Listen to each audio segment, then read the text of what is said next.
Hi, welcome to Nina in the Kitchen, where today I am making corn maque choux.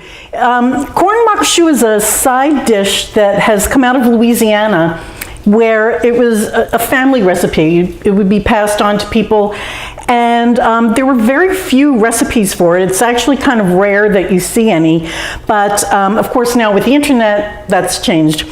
But let me show you what's in this. It's so delicious that I hope you guys make this recipe. What I'm doing is using 5 ears of corn, and before I get any further, I just want to show you how to buy corn. Now this was already previously, all the big leaves were taken off of it.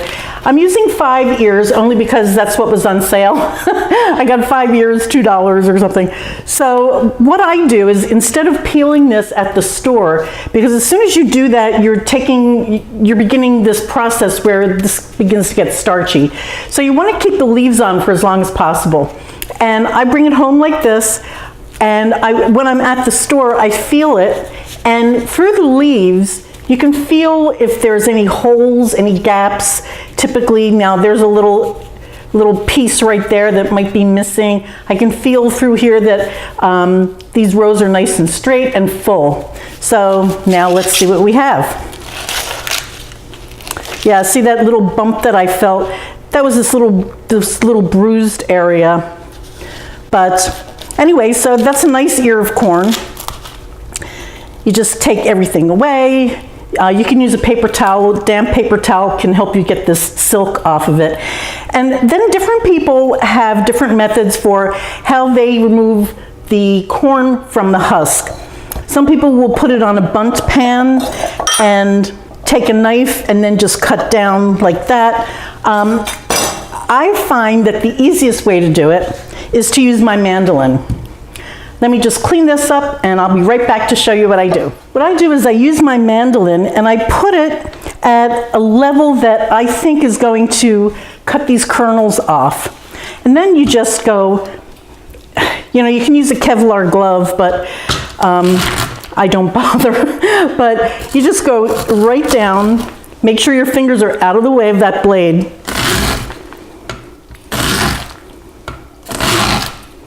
Let me just show this to you with a knife. But I would go over this again, because you see all this stuff dripping down? That's a milk that comes out of this husk, and you want to keep that. So if you were to use a knife, you use the back of your knife, and after cutting all of the corn kernels off, you just go back over with your knife and you take all of that milk out of there. That's pretty important, especially for this dish. Well, what I have going here is I have some oil. This is just a vegetable oil, canola actually. Some onion, the corn kernels that I took off of 5 ears of corn, some chicken stock. This is 2 tablespoons of sugar. And then in here I have some white pepper, that's half of a teaspoon. 1/4 of a teaspoon of cayenne, and 1/2 teaspoon of salt. And at the very end, we're going to finish it with milk. So I'm just going to put the veg in right now. Get these oils going, the oil and the butter. And like I said, every family has a different recipe for this. A great addition, if you have it, is some bell pepper. Tomatoes are another great addition. This is on a high heat, and what you're going to do is you want to get your onions going and the corn, and get that milk in there.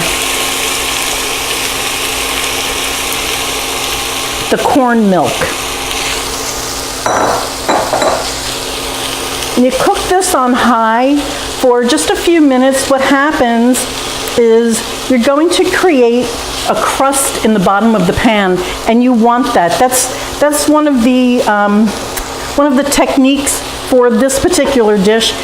You don't have to have that crust, and it would be a good dish, but if you have that crust, it bumps it up to, this is an incredible meal. Well, a little bit of time has gone by, and as you can see, I've taken a spatula And I'm scraping the bottom of this. I just put the spices in. I'm gonna add the sugar too. What you do is just gradually add this chicken stock. Homemade is always best, but if you don't have homemade, that's fine. Scrape the bottom, and then as the stock goes away, just keep replenishing it, just so that this has like a little sticky sauce kind of a thing going. I'll show you what I mean when we get there. This is sort of like making a risotto at this point. We're putting in, this is still on high. I think I'm going to end up using about a cup of chicken stock here. I've decided to add some scallion just for some color.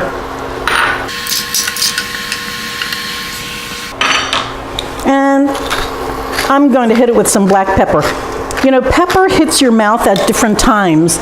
So at one point, you know, when you first put your mouth on something, depending on the kind of pepper that's in there, it may take a little longer to make you realize you have pepper.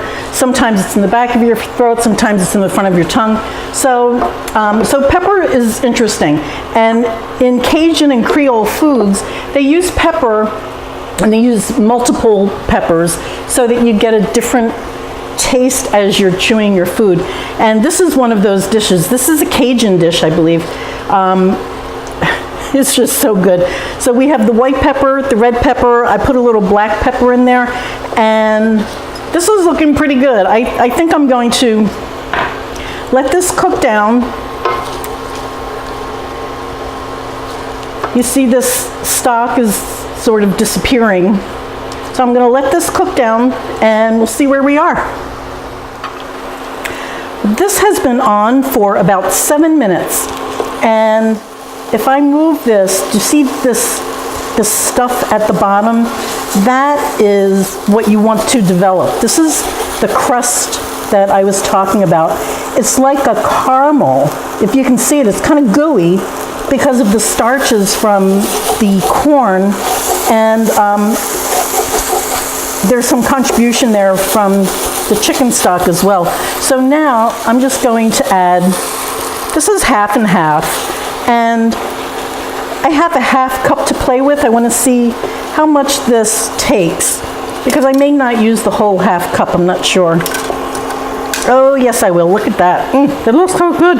So this is like a creamed corn recipe. And if you have any leftovers, and I'm telling you right now you won't, but if you do, this goes into a cornbread and makes it taste so outrageously good.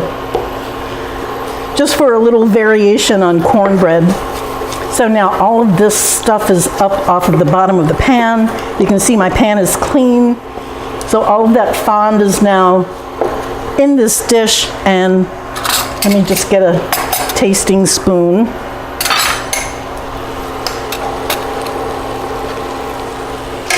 See how this turned out? Always taste your food. You don't want to just walk away from it and serve people who knows what.